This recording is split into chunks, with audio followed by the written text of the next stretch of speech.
start. Assalamu alaikum, Tuba. Thank you so much for joining the session.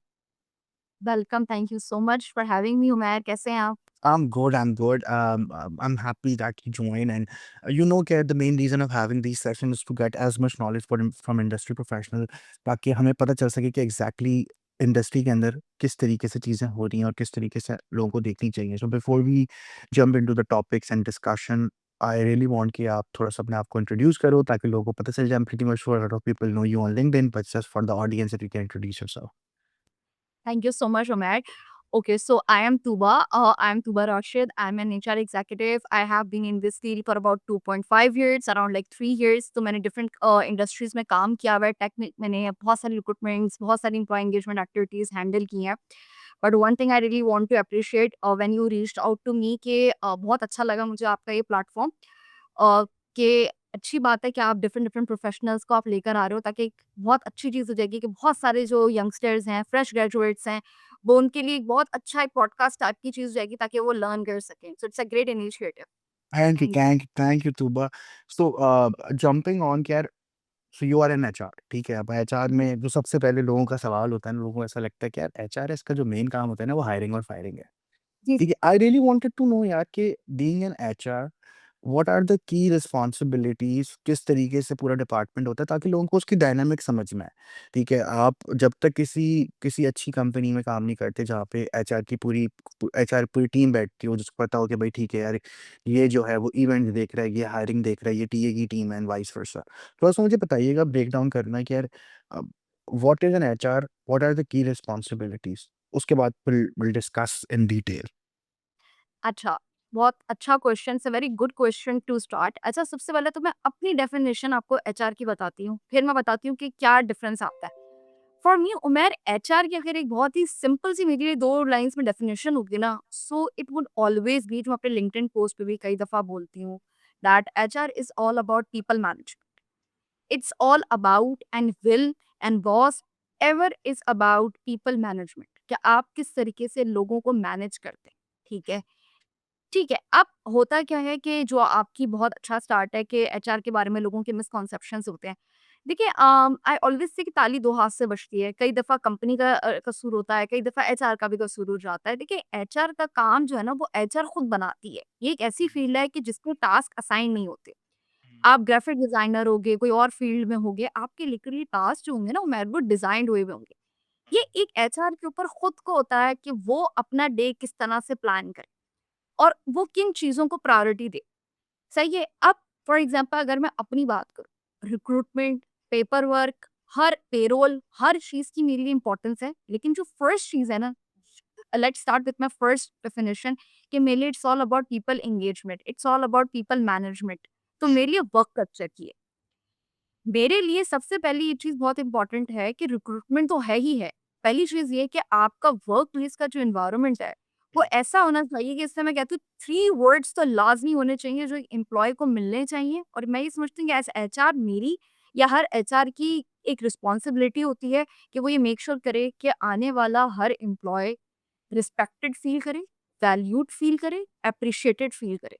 आप अपने दिन का 9 घंटे एक जगह पे दे रहे हो। इट्स वेरी इंपॉर्टेंट कि आप तभी मोटिवेटेड होगे, तभी आपका ऑफ़िस आने का दिल चाहेगा जब आपको लगेगा कि हाँ, अगर मैं अपने दिन का 9 घंटे से भी कई दफ़ा ज़्यादा दे रहा हूँ, तो वहाँ मेरी कोई वैल्यू है, वहाँ मैं एप्रिशिएट किया जा रहा हूँ, वहाँ अगर मैं कुछ इनिशिएटिव लूँगा, वहाँ अगर मैं कोई काम करूँगा, तो एक एचआर या बॉस एक नाम की चीज़ मौजूद है जो मेरी मेहनत को ज़ाया नहीं होने देगी, वो मुझे प्रमोट करेगी।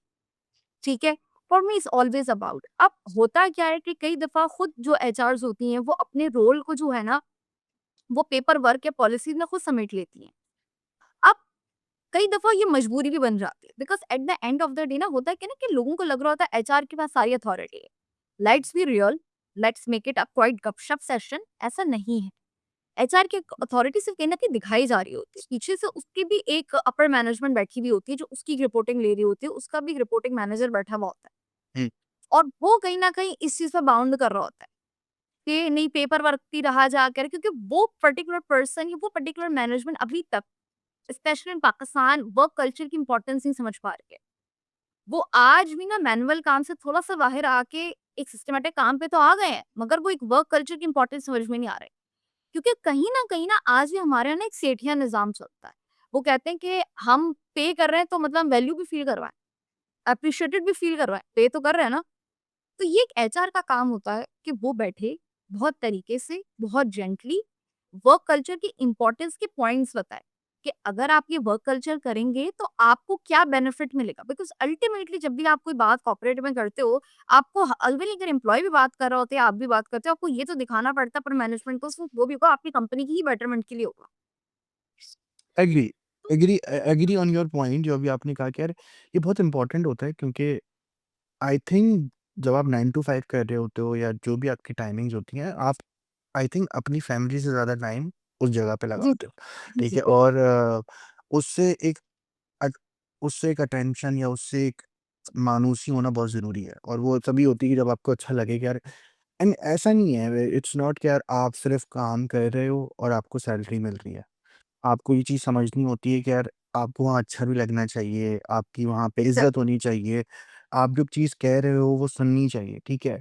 That comes to another part कि यार लोगों को ऐसा लगता है कि यार मैं अपनी अगर बात कह रहा हूँ तो यार बहुत सारे लोगों को ना ऐसा ऐसा भी लगता है कि यार एचआर में सेलिब्रिटी हुए हैं ना आजकल लिंक्डइन पे, ठीक है? मुझे ऐसा लगता है कि लिंक्डइन जो है, ठीक है, LinkedIn is an HR platform और ऑब्वियस सी बात है कि ज़्यादातर लोग वहाँ पे हायरिंग और ये सारी चीज़ें देख रहे होते हैं, ठीक है? अब एंगेजमेंट की थोड़ी-सी मैं बात करना चाहूँगा कि यार लोगों को ऐसा लगता है कि यार ये जो इतने सारे डेज़ बन रहे हैं मैंगो डे और एक्स-वाई-ज़ेड डे, लोग कहते हैं कि यार इसकी जगह हमें सैलरी बढ़ा दें। मैं इस ये इसको थोड़ा-सा समझाओ कि यार ये किस तरीके से डायनामिक्स चलते हैं? क्यों कंपनी अपने आप को ब्रांड करती हैं? उसका मेन मोटिव क्या होता है? क्योंकि आई एम प्रीटी मश्योर उसका भी एक स्ट्रक्चर होता होगा। ऐसा नहीं है कि आप सुबह उठे और आज एचआर ने सोचा, आज सुबह ने सोचा यार आज एक मैंगो डे कर देते हैं। इट्स बेसिकली लाइक एंगेजमेंट ना क्योंकि बहुत मर्तबा ऐसा होता है कि कुछ टीम्स आपस में काम नहीं कर रही होती, तो उनको लगता है कि यार ऐसा कोई इवेंट करा जाएगा तो लोग आपस में मिलेंगे, उनको पता चलेगा भाई ठीक है ये भी एक बंदा काम कर रहा है ऑफ़िस में, दूसरा बंदा भी काम कर रहा है तो कोलैबोरेशन अच्छी होती है। So how do you see कि यार कोलैबोरेशन के लिए, कल्चर फिट के लिए क्या-क्या चीज़ें ज़रूरी हैं? ठीक है, आपने समझा दिया कि भई अपने अपर मैनेजमेंट को समझा दिया कि भाई ये होना तो है।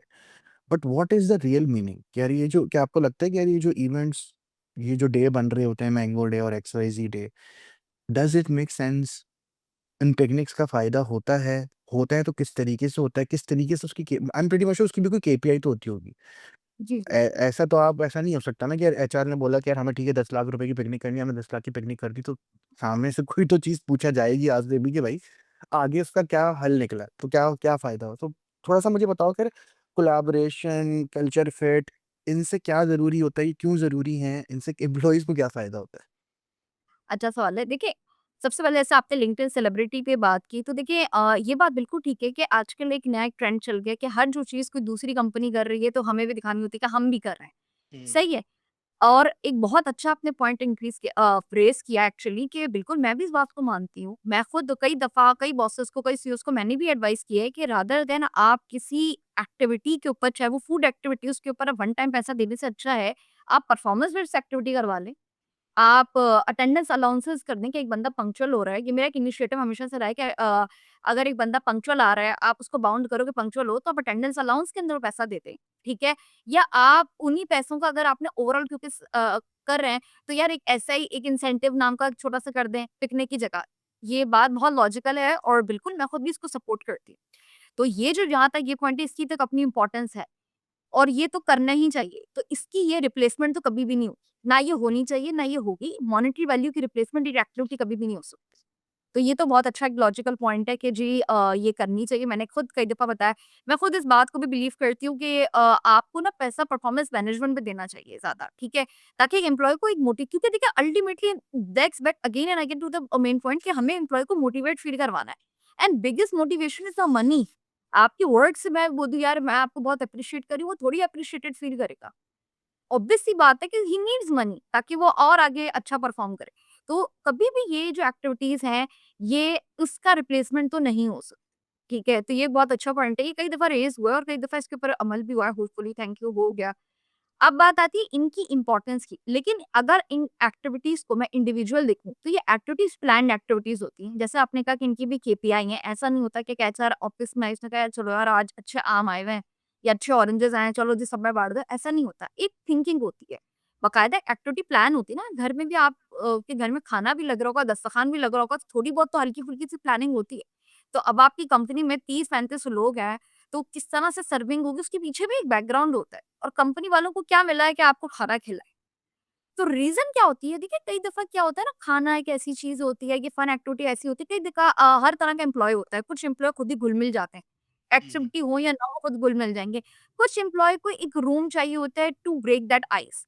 तो वो एक एक्टिविटी इस सोच से भी की जाती है कि चलो ठीक है, सारे किसी रूम में या किसी लाउंज के अंदर या किसी कैफेटेरिया या पेंट्री में बैठेंगे और सारे it's like a fun day.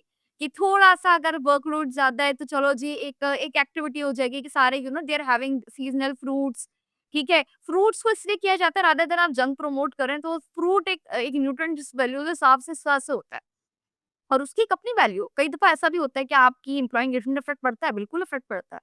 ऐसा होता है कि अपनी कोलीग्स के साथ देखो, आप हर कोलीग के साथ तो बाहर नहीं जा सकते ना, आपके 4-5 से दोस्ती होगी। बट अच्छा है कि 50 लोगों ने एक साथ बैठ के एक अच्छा फ्रूट एन्जॉय कर लिया, अच्छी गपशप कर ली। सो इस लिहाज से अच्छा है। और इससे वाक़ई मज़ा भी आता है, ठीक है? जहाँ तक बात रही उसकी पिक्चर्स की और ये, तो देखिए अगर कोई चीज़ अच्छी हो रही है, जब हम बुराई को प्रमोट करते हैं तो अच्छी चीज़ हो रही है, तो अच्छी चीज़ को व्हाई नॉट? आप लोगों ने एन्जॉय किया, आपने पिक्चर डाल दी। जब आप लिंक्डइन के ऊपर बुरा लिख सकते हो या बुरी कंप्लेन कर सकते हो, तो कुछ भी कंपनी ने भले ही आम भी तो या मैंगो या ऑरेंज भी तो किसी न किसी पैसे के एवज़ आ रहा होगा ना। कंपनी ने कुछ आप पे खर्चा किया होगा, वो बिल्कुल रिप्लेसमेंट नहीं होगी उस वैल्यू की, कि जो एम्प्लॉयी बोला बिल्कुल सही है।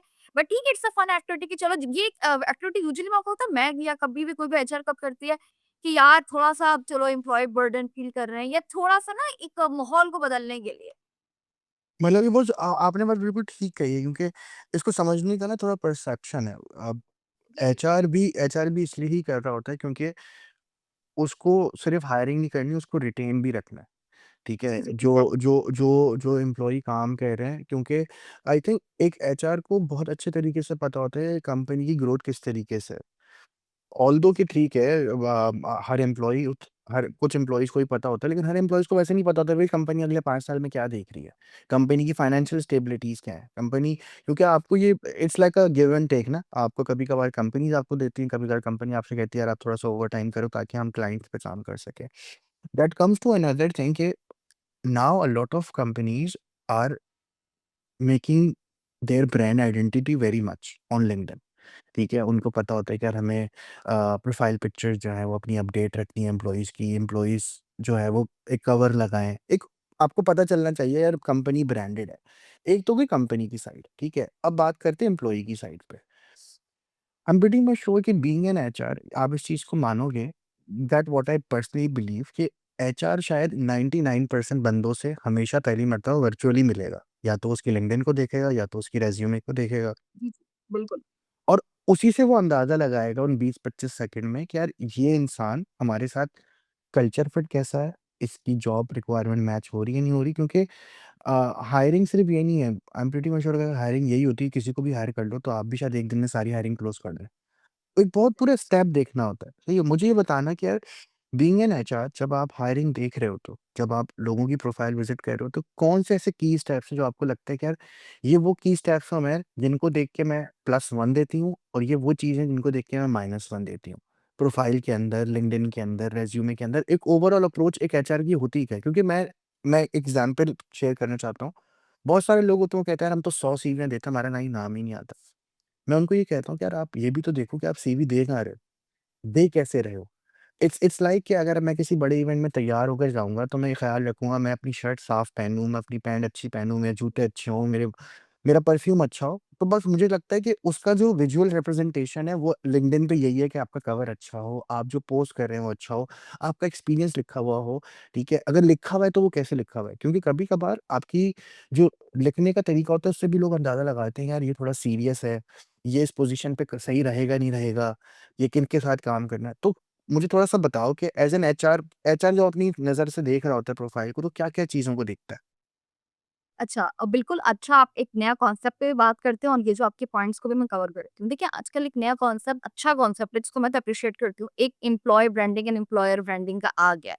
जो ये अगेन एक बहुत बड़ा पार्ट एक एचआर की जेडी में भी आ गया है कि आपने भी एम्प्लॉइज़ की ब्रांडिंग करनी है, खास तौर पे एम्प्लॉयर की तो करनी ही करनी है। ठीक है। हुँ। देखिए, बिल्कुल आपका let's back to your first point, जैसे आपने कहा कि एचआर हर बंदे से वर्चुअली मिलता है, बिल्कुल। आप देखिए सीवीज़, रिज़्यूमेज़ जो है ना वो धीरे-धीरे करके ना आउटडेटेड होते जा रहे हैं, क्योंकि एक ही फॉर्मेट पे बने हुए होते हैं, वही कैनवा का फॉर्मेट चल रहा है। लिंक्डइन आपकी डिजिटल सीवी है। मैं कहती हूँ आप एचआर हो या ना हो, इवन मेरी कोई फ्रेंड्स वगैरह भी होती है या कैंडिडेट्स वगैरह भी होते हैं, ये कुछ भी होते हैं, I would love to tell them कि भई ये आपका एक डिजिटल सीवी है। आजकल हुँ, अक्लमंदी जो लोग करते हैं, जो मैं वाक़ई कहती हूँ, उनको मैं एप्रिशिएट भी करती हूँ, अपनी सीवी के अंदर वो लिंक्डइन का लिंक दे देते हैं। देखिए, लिंक्डइन आपकी ना डिजिटल सीवी है, ठीक है ना? हुँ, लिंक्डइन पे आजकल एक देखिए हायरिंग जो है ना अब सिर्फ ऐसी नहीं हो रही, हायरिंग भी बहुत चेंज हो गई है। सबसे पहले हम हायरिंग की भी थोड़ा उसके बात करते हैं कि हायरिंग कैसे चेंज हो गया। पहले होता था कि लोग रेज़्यूमे देख लिया करते थे, अच्छा-अच्छा यहाँ-यहाँ काम किया, ये है, ये है, ये है। अब लोगों को ऑल-राउंडर चाहिए। तो लोग लिंक्डइन के अंदर देखते हैं कि अच्छा इसने पहली कंपनी में कैसा परफ़ॉर्म किया, क्या ये वहाँ पे एम्प्लॉयी ऑफ द मंथ था, क्या था, किस तरह ये किस तरह अब लोगों को ये भी होता है कि एक कल्चरल फिट एक राउंड की तलवार और आ गई है सबके सरों पर कि कल्चरल हुँ, फिट हो। और उसको एक दिखने का एचआर का तरीका ये भी होता है कि एचआर लिटरली कई दफ़ा बहुत सी एचआर्स इंक्लूडिंग मी आपकी कमेंट्स भी पढ़ी होती है, कि किस हुँ, तरीके से ये लोगों से बात करता है। अगर ये जिस तरीके से गैरों से बात करेगा, हमारी कंपनी में आके हमारे बंदों से भी बात करेगा। सही है। सो इट्स वेरी इंपॉर्टेंट कि अगर आप मैं तो कहती हूँ अगर कोई भी एचआर आपकी इस बात के इनिशिएटिव ले रही है कि आपकी कंपनी की प्रोफाइल अच्छी आए और आपके बंदों की प्रोफाइल आए तो ये बहुत बड़ा इनिशिएटिव है। हुँ, देखिए अगर let's talk first to the employees perspective, employee के लिए क्या बेनिफिट है? फॉर एग्जांपल मैं एक एम्प्लॉयी, अब मेरी प्रोफाइल अच्छी है, अच्छी एक प्रेजेंटेबल पिक्चर आ रही है। देखिए कल्चरल फिट में ना प्रेजेंटेबिलिटी भी आती है, ठीक है? आपकी एक अच्छी पिक्चर लगी हुई है, एक प्रोफेशनल पिक्चर लगी हुई है, उसके बाद आपकी अच्छे कमेंट्स आए हुए हैं, अच्छे पोस्ट आए हुए हैं, आपकी अपनी फील्ड से रिलेटेड आ रहे हैं। कई दफ़ा मैंने आपको खुद की एग्ज़ाम्पल से बता देती हूँ। मैंने 4-5 कंटेंट राइटर्स ना हेडहंट किए उनकी प्रोफाइल देख के। वो बहुत अच्छा कंटेंट अपनी प्रोफाइल पे पोस्ट कर रहे थे। मैंने उनके कमेंट्स वगैरह पढ़े तो मुझे आइडिया हो गया कि नहीं ये अच्छा कंटेंट लिख सकते हैं। मैंने उनको कॉल की, उनका टेस्ट लिया, वाक़ई अच्छा कंटेंट था। तो उन जबकि उन्होंने अप्लाई भी नहीं किया था, मैंने उनको हेडहंट किया। जिस तरह ये सोच मेरी है, इस तरह कई बहुत सारी रिस्पेक्टेड एचआर्स की भी ये सोच होगी। सो मैं तो ये भी लोगों को कहती हूँ that start writing about your field. आप कंटेंट राइटर हो, आप अपना कंटेंट पोस्ट करो। आप ग्राफिक डिज़ाइनर हो, डिज़ाइन्स पोस्ट करो। इट्स जस्ट इट ये आपका समझिए डिजिटल पोर्टफोलियो भी बन रहा है। और मैंने खुद ने कई राइटर्स को सिर्फ़ उनकी प्रोफाइल की पोस्ट वगैरह देख के कॉल्स की। उन्होंने अप्लाई भी नहीं किया था, मैंने उनको कॉल की। तो अगर आपकी एचआर या कोई भी इवन या आप खुद भी इनिशिएटिव ले रहे हो कि मैंने प्रोफाइल को अच्छा करूँ, पिक्चर्स अच्छी आएँ, ये दिखे कि मैं कंपनी के साथ हूँ। बाद लोग एम्प्लॉइज़ से बोलते हैं ना, "अरे हम पिक्चर्स नहीं खिंचा रहे।" वो तो खैर एक आपकी अपनी चॉइस है। बट अगर आप खिंचा रहे हैं तो सीवी ऊपर अच्छे से आप कर रहे हैं या अगर आपने कोलीग्स के डाल रहे हैं तो सही भी पता चलता है कि आप जेल बहुत ईज़िली हो जाते हो। Hmm, so each and every positive point works in your favour. वो आपको स्टैंड आउट करेगा। क्योंकि अब एचआर कोई भी होती है ना, वो आपकी लिंक्डइन प्रोफाइल देखती ही देखती है, कि ये कितना अपडेटेड है, किस तरह लिखता है, क्या रखता है। अब हम बात कर लेते हैं अगर हम कंपनी के पर्सपेक्टिव से, तो देखिए हर बंदे की ख्वाहिश होती है कि वो एक ऐसी कंपनी में जाए जो कि नोन हो, ताकि मैं भई पाकिस्तान में तो कल्चर वैसी है ना कि हम 10 लोगों को बता सकें कि अरे मैं इस जगह काम करता हूँ। तो ये तो एक नेचुरल सी चीज़ है, अगर मुझे भी आज इंटरव्यू के लिए कॉल आएगी, किसी को भी कॉल आएगी, तो वो ये ज़रूर देखेगा कि उस कंपनी के फॉलोअर्स भी देखे जाते हैं। कितने हुँ, एम्प्लॉइज़ हैं, फॉलोअर्स हैं, क्या है, कौन-कौन से एम्प्लॉइज़ हैं। कोई भी कैंडिडेट आ रहा होता है, आप उससे पूछिए कि आपने हमारे बारे में कहीं देखा? वो आपको बताएगा कि हाँ, मैंने आपका लिंक्डइन देखा था। आपके लिंक्डइन के एम्प्लॉइज़ तक लोग देख लेते हैं। हुँ, सो इट्स एक्सट्रीमली इम्पोर्टेंट कि अगर आपकी कंपनी अच्छी है, पॉजिटिव वर्क कल्चर है, तो आप उस कंपनी को दिखाएँ तो, ताकि वो एक ग्राउंड भी बन जाएगा कि लोग अप्लाई करें। आपने फेयर हायरिंग का इनफ। पोस्ट डाला, फॉर एग्ज़ाम्पल मैं हायरिंग आपको क ठीक है, अब मैंने हायरिंग का पोस्ट डाला, आपने कंपनी की लिंक्डइन प्रोफाइल देखी, आपने कहा हाँ, यहाँ मज़ा आएगा, अच्छा है, ये लोग हायरिंग भी अच्छी कर रहे हैं, लोगों को इंसेंटिव्स भी दे रहे हैं, सेरेमनीज़ भी हो रही हैं, बहुत सी चीज़ें हो रही हैं, वर्क कल्चर भी अच्छा है, डेफिनिटली आप अप्लाई करोगे। Fair enough. That comes to another point, um, employee retention, ठीक है? एम्प्लॉयी रिटेंशन से पहले एक और चीज़ पे डिस्कस करते हैं, दैट इज़ ग्रोथ, ठीक है? मैंने लोगों को देखा है कि लोगों की ना ग्रोथ की डेफिनेशन अलग-अलग है, सही है? पाकिस्तान में बहुत सारे लोगों को ऐसा लगता है कि यार ठीक है, कम्फर्ट ज़ोन बन गया है, पैसे थोड़े कम भी मिलें तो कोई मसला नहीं है, क्योंकि वो उस चीज़ को ज़्यादा प्रेफ़रेंस देते हैं। व्हाट डू यू थिंक यार कि ग्रोथ को किस तरीके से देखना चाहिए? कैसे इवैल्यूएट करना चाहिए? और बहुत सारी मर्तबा लोग क्या करते हैं, मैं देखता हूँ कि यार उनको ज़्यादा सैलरी मिल रही होती है, वो शिफ्ट करते हैं। कुछ टाइम बाद उनको ना उसका कल्चर समझ में आता है, ना उसका काम समझ में आता है, वो वापस आ जाता है। तो what are the key pointers जो आपको लगता है कि यार एक जॉब के स्विच में आपको ये चीज़ें भी देखनी चाहिए? ऐसा नहीं है कि एचआर रोकना चाहता है, लेकिन ऑब्वियस सी बात है हर कंपनीज़ में कोई ना कोई चीज़ अगर अच्छी भी है तो बुरी भी होंगी। कौन से ऐसे पॉइंटर्स हैं जो आपको ऐसा लगता है कि यार अगर आपको एक जगह से दूसरी जगह मूव करना है, तो ये पॉइंटर्स की चेकलिस्ट होनी चाहिए और वो चेकलिस्ट पूरी होनी चाहिए तो आप मूव करो ताकि अच्छा है।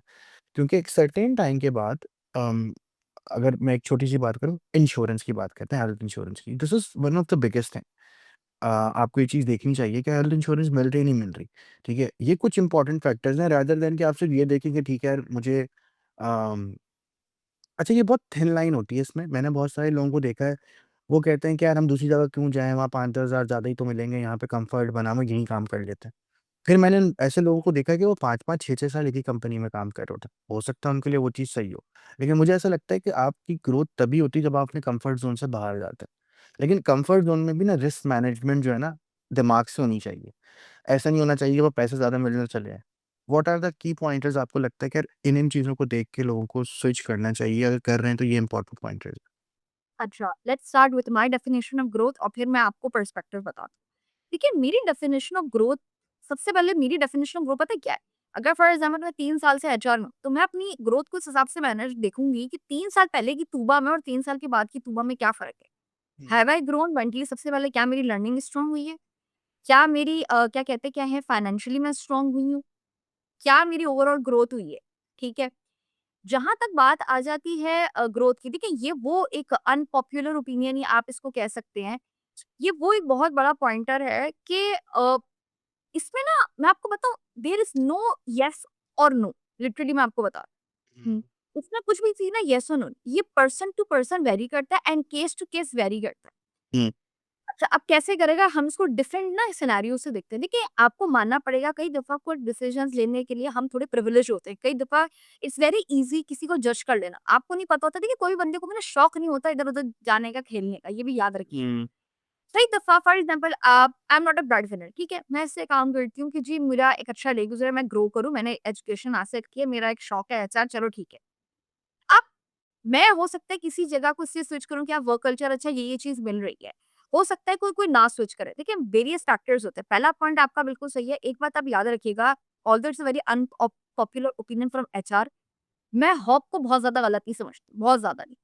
हकीकत ये है कि अगर आप 5 साल अपनी ग्रोथ निकालना अगर आपने डिफरेंट-डिफरेंट इंडस्ट्रीज़ में काम किया होगा, डिफरेंट-डिफरेंट लोगों में काम किया होगा, तो आपकी ग्रोथ बहुत ज़्यादा होगी। हुँ, दिस इज़ द पॉइंट।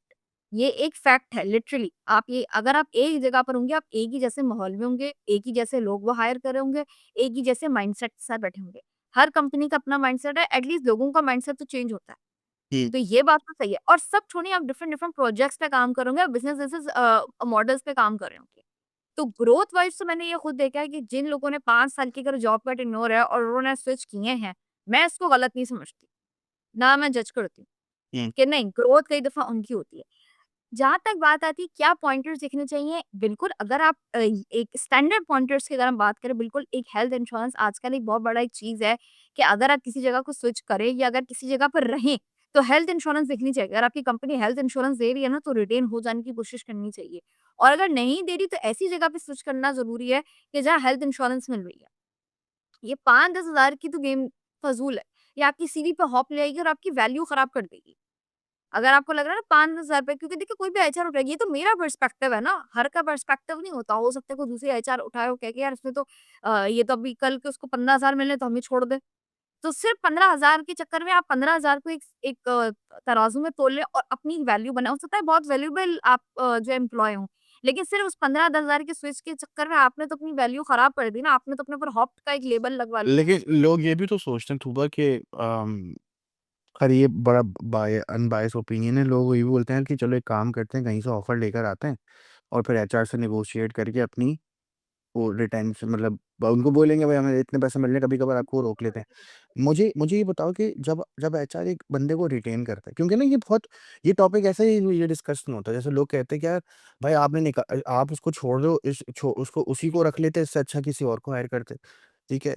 उस किसी और को महँगे पैसों में हायर कर रहे हो, उसको ज़्यादा पैसे नहीं दे तो रहे। रिटेन कर ठीक है? हाँ। उसको रिटेन कर लेते। ठीक है? मुझे थोड़ा-सा बताओ जैसा अभी आपने बोला ना कि जब आप 10-15 हज़ार के लिए जॉब छोड़ रहे होते हो, तो कहीं न कहीं तो वो एचआर आपसे सवाल पूछेगा ना कि यार क्या पर्क्स एंड बेनिफिट्स वहाँ मिल रहे हैं। तो ऑब्वियस सी बात है जब आप वो ये सोचेगा कि यार 2-3 साल काम काम करने के बाद वो 15,000 के लिए या 10,000 के लिए छोड़ रहा है जॉब, ठीक है? तो I am pretty much sure कि जो एचआर फिर अलग पर्सपेक्टिव से देखना शुरू करेगा, फिर वो बोलेगा कि शायद कभी लॉयर ही नहीं था। फिर दूसरी जगह ये भी हो सकता है कि अगर वो लाता है आपके पास 15,000 रुपए, तो आप लोग रिटेन भी करते होगे। ऐसा नहीं है कि हर बंदे को रिटेन नहीं किया जाता और हर बंदे को छोड़ा भी नहीं जाता। लेकिन रिटेन करने के लिए एचआर क्या चीजें देखता है, ताकि लोगों को पता तो चले कि ऐसे ही मुंह उठा के आप हर साल जाके एक जॉब ओपनिंग ले आओ और आप बोलो कि भाई ठीक है, मेरे पास 15,000 ज्यादा मिल रहा है, 20 दे दे, मैं रुक जाऊंगा। तो ऐसा तो नहीं हो सकता। तो व्हाट्स द राइट वे, आप किस तरीके से देखते हो, रिटेन करते हो तो किन किन पैरामीटर्स पे रिटेन करते हो बंदे को? ठीक है, पहले पैरामीटर्स पे से पहले मैं बताऊँगी, देखिए हर एचआर का ना, मैंने आपसे कहा ना कि एक सबसे पहले तो मैं बताऊँगी, एचआर ना एक पर्सनैलिटी ओरिएंटेड फील्ड है। आप और ये बहुत आपकी परसीविंग में भी बहुत डिपेंड करता है। फॉर एग्ज़ाम्पल मेरे पास अगर एक बंदा आएगा और इस तरीके से कि फलाँ कंपनी ये दे रही है, दे रही है, मैं उसको जज करने से पहले ये सोचूँगी कि यार क्या वजह थी कि वो वहाँ गया? ऐसा तो नहीं है कि उस वो ग्रो हो वो उसकी प्रमोशन टाइमली नहीं हो रही, या वो अंडरपेड है। तो मेरे लिए ये भी जानना ज़रूरी है और ये मुझे लगता है देखना भी चाहिए। क्योंकि अगेन बात मैं वही करूँगी कि कोई भी शौक से इधर-उधर नहीं घूमता-फिरता। देखिए लोग ज़्यादा ब्रेड विनर्स होते हैं। कोई भी ऐसे ही नहीं चला जाता। सबको पता होता है कि क्या पता मैं यहाँ तो चल गया, दूसरी जगह नहीं चल पा रहा। तो मेरा तो सबसे पहले जो परसीविंग का तरीका होता है, मैं सबसे पहले अपने ऊपर रख के सोचती हूँ कि ऐसा तो नहीं है कि हमने इसकी प्रमोशन नहीं की, या ये जो है वो अंडरपेड है, ये है। अब जहाँ तक बात आती है देखिए रिटेंशन की, तो देखिए रिटेंशन में डिफरेंट डिफरेंट फैक्टर्स होते हैं। सबसे बड़ा फैक्टर तो ना बंदे का एटीट्यूड होता है, काम वाला बंदा होना चाहिए। अगर बंदा काम वाला है ना, तो एचआर खुद रोकेगी। उसको पता है मार्केट में ना बंदे तो मिल जाएँगे, काम वाले नहीं मिलेंगे। तो अगर बंदा काम वाला है, पॉजिटिव एटीट्यूड है और अपनी जेडी से कहीं न कहीं आगे कर रहा है, या हम ये कह सकें कि जो उसकी डेज़िग्नेशन से ज़्यादा अच्छी नॉलेज है, बहुत अच्छा काम कर रहा है, तो ये तो सबसे बड़ा की फैक्टर है कि हम उसे रोकेंगे। हुँ। दूसरी एक चीज़ ये होती है कि आज अगर वो प्रोफ़ेशनल है, पॉज़िटिव है, मैं पर्सनली अगर कोई बंदा पॉज़िटिव होता है, प्रोफ़ेशनल होता है, मैं उसके लिए ख़ास बात करती हूँ कि नहीं अगेन वही बात होती है, बंदे तो आपको मिल जाएँगे, आपको प्रोफ़ेशनल और पॉज़िटिव बंदा नहीं मिल रहा होता। तो मेरे लिए तो ये 2 की फैक्टर्स हैं जो मुझे लगता है कहीं न कहीं हर एचआर के लिए हैं। और जहाँ तक बात रही कि अगर एचआर की, देखिए कहीं न कहीं ना मैं आपको बताऊँ, एक ऑब्जर्वेशन बड़ी स्ट्रॉन्ग होती है। जो ऐसा पर्सन होता है ना, कि बिल्कुल ऐसे होते हैं, कहीं न कहीं जो होते हैं ऐसे ऑर्गनाइज़ेशन के अंदर, कि वो उनको होता है कि यार चलो ठीक है, हम एचआर वो कंपनी छोड़ना भी नहीं चाह रहे, तो उनको पता होता है कि बॉस हमारी परफॉर्मेंस भी ऐसी नहीं है कि हम इंक्रीमेंट सर खुद से ही कर दें या एचआर खुद कर दे। तो कहते हैं एक तुक्का खेल लेते हैं। दूसरी जगह एक तुक्का खेल लेते हैं कि दूसरी जगह पे अप्लाई कर लेते हैं, अगर एचआर करती है तो सही है, नहीं तो दूसरी जगह तो चले ही जाएँगे। तो देखिए जो ये तुक्का खेलने वाले होते हैं ना, जब वो एचआर से बात करते हैं, तो एचआर खुद भी समझ जाती है कि यार ये तुक्का खेलने वाला है। और कुछ हमें ऐसा लगता है कि नहीं यार, इसको वाक़ई हमारी तरफ से कोई चीज़ लगी है, ये बंदा काम का है, तो वहाँ उसको रोकते भी हैं। ठीक हो गया। चलिए ये तो हो गया। इसके बाद वाला स्टेप होता है ये एग्ज़िट इंटरव्यू क्यों होता है? बिल्कुल होना चाहिए, तो हर हाल में होना चाहिए। उससे अच्छा होता क्या है? एग्ज़िट क्योंकि एग्ज़िट इंटरव्यू में मुझे ये चीज़ तो पता है कि एग्ज़िट इंटरव्यू को अगर बड़ा व्यू से देखूँ तो एक बंदा है, उसको उसको कोई फ़र्क नहीं पड़ता। वो कहता है फक इट, मैं तो जा रहा हूँ। ठीक है? एचआर कहता है कि एचआर एचआर उससे क्या चीज़ें देख रहा होता है। मुझे ऐसा लगता है एग्ज़िट इंटरव्यू कहीं न कहीं आपकी हार होती है। ये एचआर बोलता है कि यार अगर वो सर्विसेज़, क्योंकि ये वो वाली चीज़ है जैसा अभी आपने बोला ना कि वो कुछ ना कुछ तो देख ही रहा होगा। और जी, जी। ग्रोथ की डेफिनेशन होती है, ऐसा नहीं है कि अगर बंदा 3 साल बाद आपको आपको एक अपनी क्या कहते हैं, अब वो बोलता है कि भाई 3 साल हो गए मैं स्विच कर रहा हूँ, तो इट्स अ लॉजिकल रीज़न कि भाई ठीक है 3 साल बाद वो मूव करना चाहता है। अब एक बंदा आया 6 महीने में, वो 6 महीने बाद मूव कर रहा है, तो या तो उसको बहुत out of the box offer मिली है, या तो आपने बहुत कोई ऐसी सर्विस दी है जो उसको चाहिए ही नहीं। एग्ज़िट इंटरव्यू में होता क्या है? एचआर उससे क्या चीज़ें वो टेक पॉइंटर्स लेता है और क्या वो वाक़ई में फ़ॉलो होती हैं बाद में? अगेन देखिए एग्ज़िट इंटरव्यू मुझे लगता है लेना चाहिए। एग्ज़िट इंटरव्यू से पहले मैं समझती हूँ कि हर एचआर को हर 1 महीने में, 2 महीने में एक रिटेनिंग इंटरव्यू भी लेना चाहिए, ताकि एग्ज़िट इंटरव्यू की ज़रूरत ना पड़े। कई दफ़ा ऐसा होता है कि ये भी एक एक मुझे लगता है होना चाहिए कि रिटेनिंग इंटरव्यू, कि भाई आपको क्या चीज़ फ़ील हो रही है या क्या होनी चाहिए, ताकि एग्ज़िट इंटरव्यू तक थोड़ी नौबत ना ही जाए। जहाँ तक बात है एग्ज़िट इंटरव्यू की, देखिए ये तो हर किसी का अपना परसेप्शन है कि वो हाँ रही है, क्या है? हाँ है। लॉजिकली स्पीकिंग है भी, ठीक है? कि वो आपके पास से जा रहा है, ठीक है? तो अगर वो जा रहा है तो यकीनन उसने कोई दूसरी जगह कुछ देखा है, तो आपको ये सोचने का मकाम है कि यार हम ऐसा क्या नहीं दे रहे? मैं हुँ, पूरे इंटरव्यू में एक ही बात कह रही हूँ ना, कि हमें अपने ऊपर भी रख के सोचना पड़ता है। हुँ। तो मैं एग्ज़िट इंटरव्यू क्यों लेती हूँ? फॉर कि ताकि दूसरे के एग्ज़िट इंटरव्यू लेने की ज़रूरत ना पड़ जाए। देखिए हर कोई लर्न करता है अपनी मिस्टेक से। हम कितने गलत हैं या कितने सही हैं, क्योंकि देखिए मैंने आपको कहा ना कि काम वाले बंदे भी कम है, क्या पता कि वही तुक्के वाला बंदा हो, जिसको ऐसे ही जाने का शौक हो कि यार वहाँ तुक्का खेल लेते हैं, वो घर से करीब पड़ी, चलो दोस्त अच्छे हैं। कभी-कभार ये भी होता है कि जॉब स्विच की वजह होती है, दोस्त से करीब है, चलो कर लेते हैं job switch. But exit interview की मेरे लिए बहुत इम्पोर्टेंस है, मैं एग्ज़िट इंटरव्यू बहुत लेने की कोशिश करती हूँ, हर हाल में लेने की कोशिश करती हूँ कि यार जानूँ तो मैं कि हम क्या कुछ लैक कर रहे हैं या इसका अपना पर्सनल। कई दफ़ा ऐसा होता है कि आप कंपनी में लैक नहीं कर रही होती, जो बंदा बोलता है यार मेरे घर से करीब था, मेरा विज़न उनके साथ मैच कर रहा है या मेरा माइंड अब नहीं है। Fair enough. लेकिन एग्ज़िट इंटरव्यू लेना चाहिए, उसकी पता है क्या वजह भी एक अच्छी होती है कि एटलीस्ट एम्प्लॉयी को ये तो फ़ील आप कराओ कि उसका जाना थोड़ा-सा मैटर करता है, कि ये नहीं कि अच्छा जा रहे हो तो जाओ, ठीक है। अगर फॉर एग्ज़ाम्पल आप मेरे पास 3 साल से काम कर रहे हो, आपने मुझे बोला मैं रिज़ाइन देना चाहता हूँ, मेरी वजह मैं कहूँ अच्छा ठीक है, आपने नोटिस पीरियड फ़िल कर लिया, चले गए। तो कहीं न कहीं आपको दिल में खलिश होगी ना कि एक दफ़ा ये बात ही कर लेती मुझसे, पूछ ही लेती कि मैं क्यों जा रहा हूँ। तो कई दफ़ा ये होना तो चाहिए, अखलाकी तौर पे एथिकली आप बात तो करो, पूछो तो कि अच्छा यार क्या है? क्या तुम्हारा विज़न क्या था? लर्निंग पर्सपेक्टिव की तरह और एथिकली, ताकि ये ना लगे कि अच्छा जा रहा है तो जाने दो, बस सही है। ठीक हो गया। अच्छा, अगला टॉपिक जो मुझे बात करनी है, एचआर हायर कर रहा है कर, लेकिन एचआर की एक अपनी ग्रोथ भी होती है, ठीक है? क्योंकि अगर एचआर हायर कर रहा है तो एचआर को खुद भी कहीं न कहीं हायर होना है, ठीक है? What are the pointers that you see कि यार बीइंग एन एचआर आपके अंदर ये चीज़ें अब अपने आप को देखो, क्योंकि उसका भी ग्रोथ चार्ट तो होता होगा। अगर 3 साल में एम्प्लॉयी छोड़ रहा है तो हो सकता है कि 2 साल में एचआर भी जाए। हुँ, आपको क्या लगता है कि यार जो अब दो 2025 में लोग ग्रेजुएट हो रहे हैं एज़ एन एचआर, वो चाहते हैं कि यार एचआर की फील्ड में स्टार्ट करें। स्टार्टिंग में क्या ग्रोथ प्लान होना चाहिए? पैसा मेन चीज़ होनी चाहिए, नहीं होनी चाहिए? ग्रोथ होनी चाहिए, वो ग्रोथ होनी चाहिए तो किस तरीके से होनी चाहिए? क्योंकि 3 साल में आपको अच्छा खासा पता चल जाता है कि यार ठीक है, मैं इन इस स्पेस से ये चीज़ें सीख रही हूँ और अपने आप को ट्रांसपेरेंसी भी आपको होती है। ऐसा आपको पता चल रहा होता है कि यार मैं ऐसा तो नहीं, मैं अपना इनपुट बहुत ज़्यादा दे रही हूँ, कंपनी का विज़न उतना है ही नहीं। ठीक है? कम समटाइम्स आपका आपका ना वो विज़न मैच होना भी बहुत ज़रूरी है। बीइंग एन एचआर अपनी ग्रोथ को किस तरीके से देखते हो? अगर फॉर एग्ज़ाम्पल कल को आप कहीं मूव करते हो, तो what are the key pointers आप कहते हो कि यार मैं ये चीज़ यहाँ नहीं कर पाई, वहाँ कर पाऊँगी, या ये चीज़ मैं यहाँ नहीं कर रही हूँ, इसलिए वहाँ जा रही हूँ। क्योंकि एचआर खुद भी तो ग्रो करता होगा, कभी ना कभी एचआर का यस। भी तो कोई इंटरव्यू लेता ही होगा। तो वो क्या कैसा कैसा होता है उसमें, क्या किस तरीके से सोचना चाहिए उसको? अच्छा, देखिए अगर मैं दरअसल अपनी बात करती हूँ, देखिए मैंने आपसे जैसे स्टार्ट में कहा कि ये एक पर्सनैलिटी और परसेप्शन ओरिएंटेड फील्ड है। हो सकता है कि मेरी परसेप्शन मेरे लिए जो देखो ग्रोथ की मैं आपको बताऊँ, एचआर ना बड़ी स्टैग्नेंट फील्ड है, मैं आपको एक बात बताऊँ। एचआर के अंदर ना आप सब कुछ एचआर करेगी, मगर एचआर की अपनी पे स्केल आप देखिएगा बहुत ज़्यादा नहीं होती है, और आप ये देखिएगा एचआर की ना बहुत स्टैग्नेंट चल रही होती है। लेकिन जो मेरे लिए पर्पस ऑफ ग्रोथ होगा ना किसी भी जगह, वो पता है क्या होगा? क्योंकि एचआर के ऊपर मैंने आपको बताया ना ये तलवार लगी होती है अपर मैनेजमेंट के लिए। मेरे लिए ना मैं सबसे पहले ग्रोथ अगर करती हूँ, यूजुअली मैं नहीं स्विच करती हूँ, अगर मैं करूँ, तो मेरे लिए सबसे पहले जो की पॉइंटर होगा ना वो ये होगा कि क्या मेरे परसेप्शन की वहाँ वैल्यू है कि नहीं है? फॉर एग्ज़ाम्पल मेरे लिए मेन चीज़ क्या है? Work culture. अब मैं किसी जगह स्विच करूँ, शायद मुझे पैसे अच्छे मिल रहे हैं, लेकिन मुझे ये पता है कि मेरा जो परसेप्शन है मैं वहाँ तो उसकी इम्प्लीमेंटेशन, एग्ज़ीक्यूशन कर ही नहीं रही। हुँ, वहाँ के लोग तो वर्क कल्चर को इम्पोर्टेंस ही नहीं दे रहे। सो आपको देखना है कि आप पहले तो कौन-सी एचआर हैं, सबसे पहले तो आपको ये देखना है। चाहे आप एक फ्रेश ग्रेजुएट हैं, चाहे आप एक 6 मंथ, 7 मंथ्स का एक एक्सपीरियंस लेके बैठे हुए हैं या एक मिड लेवल हैं, जो भी हैं। सबसे पहले तो आप पहले अपना एक एसडब्ल्यूओटी एनालिसिस करें।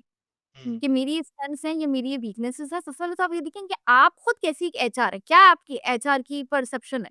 उन हुँ, परसेप्शन ये फैक्टर देखें कि क्या मेरा माइंड उनके अपर मैनेजमेंट से मैच होगा कि नहीं होगा? हो हुँ, सकता है आपको एक अच्छी ऑफर आ जाए, हो सकता है अच्छे पैसे मिल जाएँ, बट क्या पता कि आपकी एज़ एचआर वहाँ कोई रोल ही ना हो, आपकी कोई अथॉरिटी ना हो, आपके अपने प्रिंसिपल्स वहाँ एक्सरसाइज़ ही ना हो रहे हों। आप एक पपेट की तरह मूव हो रही हो।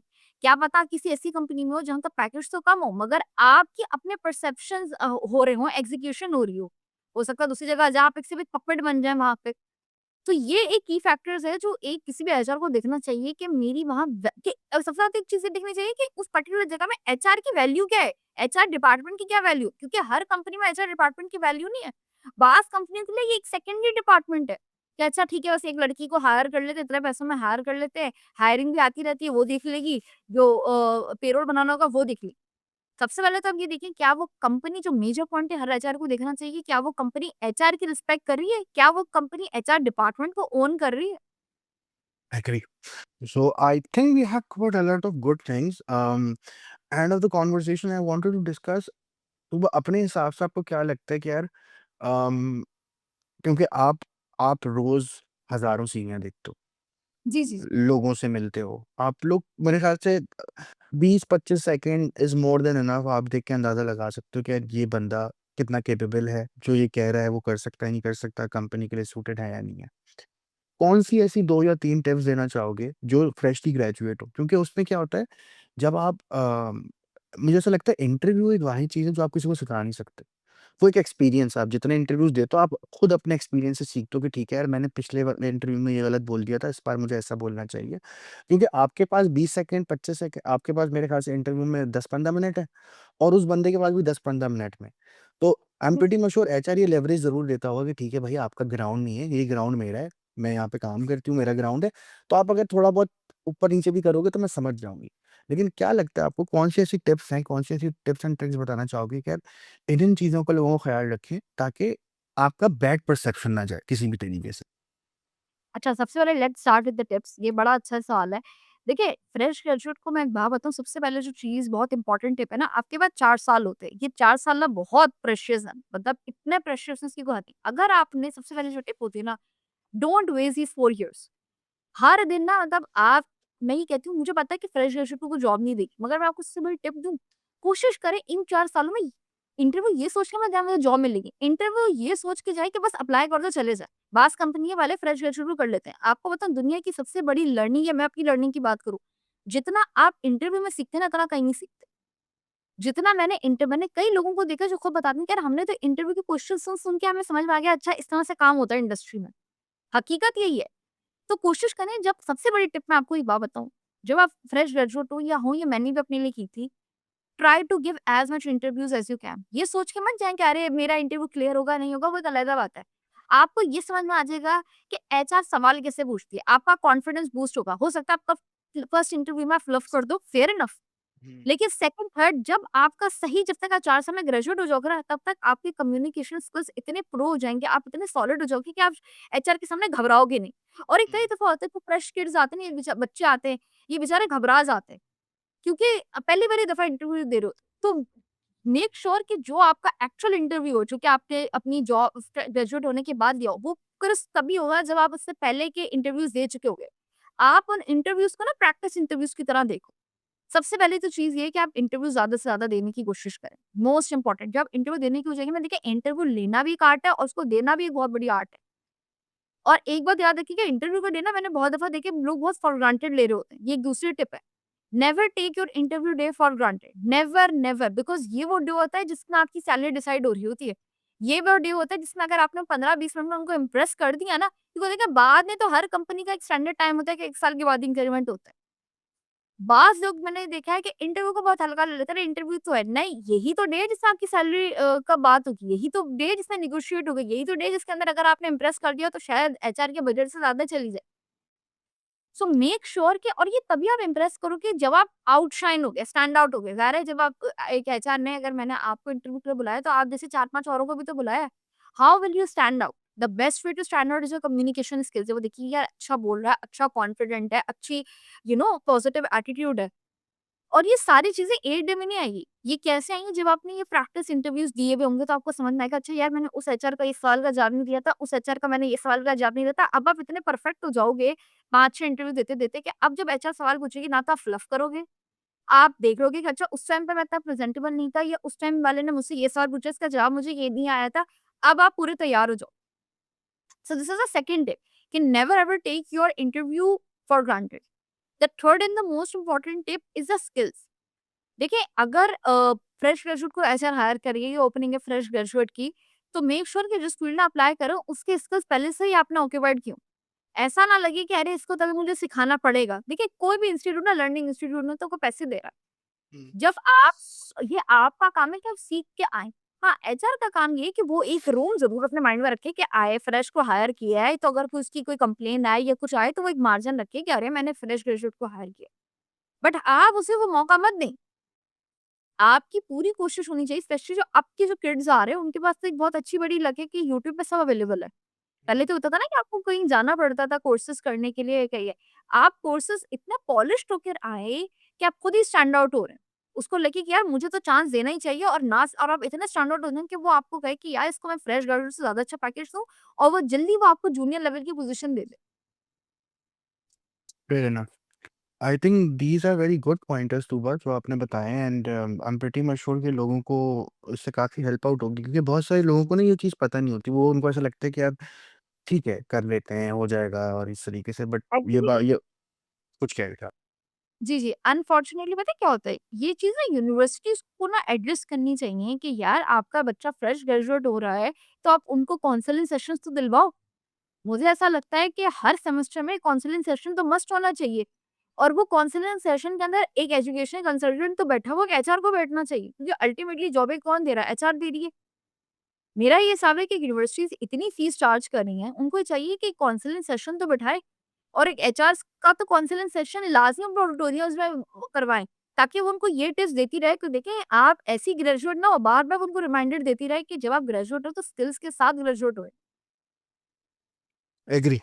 Fair enough. Thank you so much Tuba, thank you so much for your thank you time. So much It's for my the pleasure. Discussion. It's my pleasure to have you on the session. I'm pretty much sure a lot of people will learn from it. So thank you so much for your time. Okay, अल्लाह हाफ़िज़। Just give me a second to